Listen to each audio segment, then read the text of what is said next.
My name is Joyce, and my field is digital activism, which is the use of the internet, mobile phones, and other digital technology in struggles for political and social change.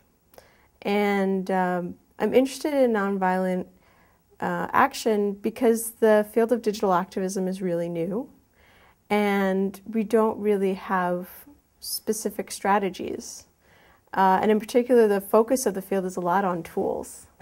You know, how does my organization use Facebook? How do they use Twitter? And so there are pre-digital strategies, meaning strategies created in the broadcast era, like strategic communications, just kind of from advertising, and then there's nonviolent strategy, and then there's community organizing. And I feel like that's going to take us a good bit of the way towards developing a strategy for digital activism.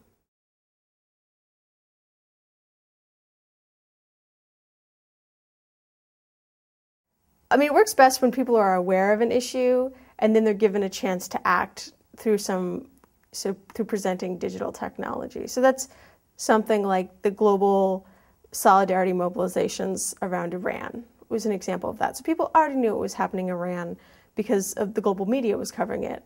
And then you just saw people saying, okay, we are, green solidarity Paris, green solidarity San Antonio, and people were already felt that they wanted to do something to support these activists, and then they had this opportunity, and you had this mass mobilization.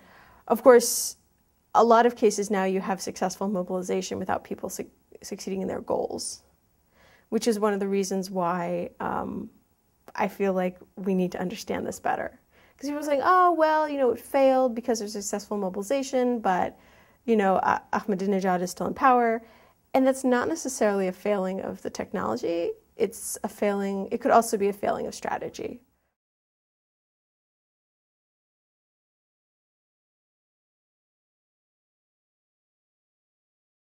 Well, I think that movements are looking to communicate their message, they're looking to communicate calls to action, they're looking to mobilize, they're looking to coordinate among a small group, and these are all things that you can do online.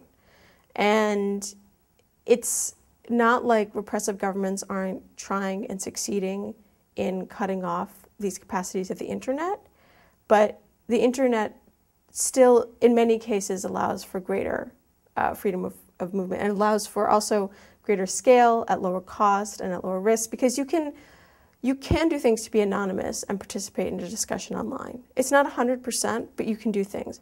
Whereas if you're walking to a meeting, a physical meeting, and you're found at that meeting, in the real world by someone's security force, I mean, you can't. It's not me. It's just more dangerous to do things in real life. So I think it's born of necessity. That it was difficult to communicate and mobilize and organize and coordinate in the offline space, and this was a new space. Particularly, I would say 5 to 10 years ago, it was freer because governments didn't really understand. Now they're trying to figure things out and actually using these spaces to do surveillance on people. It's more complicated, but I think it's just necessity of the basic, functions that a movement needs to be able to carry out.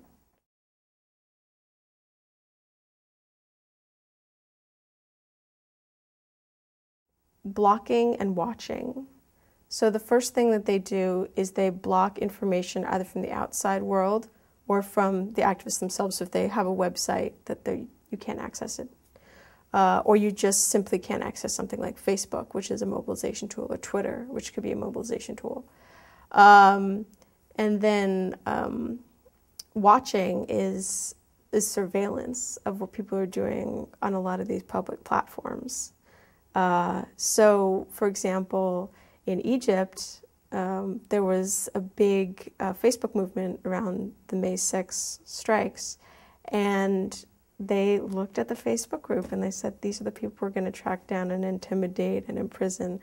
So those are the current strategies right now. And actually, I think probably one of the most original was where they, in Iran, they took pictures of protesters and they crowdsourced the identification of dissidents using the internet. They actually put up a website with the pictures of dissidents and say, you people who are supporting the regime, we'd like to identify these dissidents so we can repress them. Can you help us?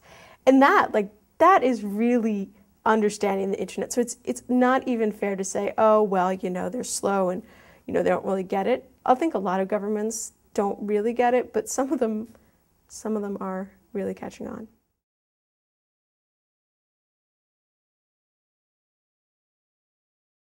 The nice thing about the internet is that you can collaborate without being in the same place.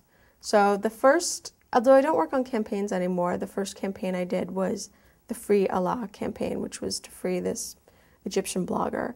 And I was in the US, and I think the person who created the blog, which was the website of the campaign, was I think he was in the Emirates. And then we had someone who made a video about the cause who was in The Hague, in Europe. And then, so basically people are able to use their skills wherever they are and put them together into one movement and coordinate. So that's actually probably the most elaborate form of crowdsourcing, is where you're not having someone doing a small discrete task, but actually a pretty significant discrete task, but where they all come together and help have a more sophisticated movement.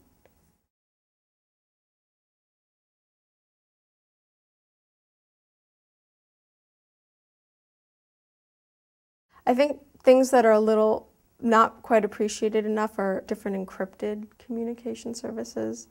So you have encrypted chat, which is really useful, which is called Pigeon. And then there's encrypted mobile and SMS application called Guardian that's available on Android.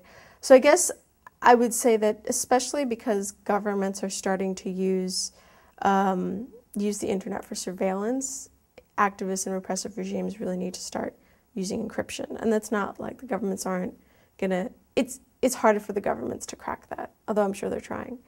And then I think also video is really, it's not like that's something new, but I think that that's also, in addition to text, is gonna become really powerful, because if you have a powerful image, sometimes editing isn't really necessary, you just need to capture it. And I think that's, for example, what we saw in Burma with the huge protests, really showed people how that there was this big opposition to the government. And then also, the sadder example, but the obvious one, is Neda in Iran, that was just recorded, I think with a cell phone camera. And then, it became this rallying point for people around the world. So, unlike text, which you would need to translate, video is something that speaks to us on an emotional level, and it's a concise unit, and it can travel very, very quickly.